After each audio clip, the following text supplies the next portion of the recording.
আলাইকুম। আজ চলে আসছি উজান গ্রাম এসকে রাসেল ভাইয়ের দোকানে শরবত খাতে। রাসেল ভাই, আজ গরমটা কেমন পড়ছে? আলহামদুলিল্লাহ অনেক ভালো। মানে এই গরমে আপনি আলহামদুলিল্লাহ করছেন?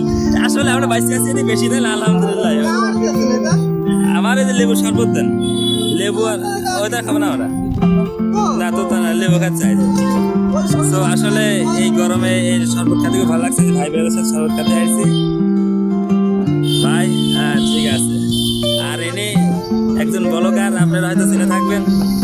সো তাকে একটা লাইক কমেন্ট করেন। আর আমি তো আসছি, আমার দেখা যাচ্ছে। অবশ্যই দেখা যাচ্ছে একদম ক্লিয়ার। এই যে পানির মতো। ঠিক আছে, ভালো থাকবেন। আর আপনারা এই যে চলে আসবেন এই লোকেশনে, উজান গ্রাম গরুরহাট, সামনে স্কুল আর এই যে এদিক বৃত্তিপাড়া। হ্যাঁ ধরে যে দেখুন লেবু কিভাবে চেপে, মানে এক শাসনে এক গিলাস।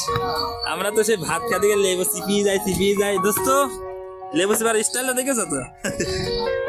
আসলে দোস্ত চুলটা কাটি ফেলেছিল, আবার নতুন করে ভিউ দিয়েছে চুলে সে। ও আসলে গেলে দিচ্ছে দোস্ত। তোমার চুলের জন্য কিছু একটা বলো। চুল কি রাখতে চাও? হ্যাঁ ঠিক না? তা তুমি আর তোমার চাদলে আগে গিলে নিতে তুমি কি একটা মিনিট দুটো মিনিট দেন। আসলে বেশি আছে। শরবত খাই তো দোস্ত, আর খাবা? ঠিক আছে।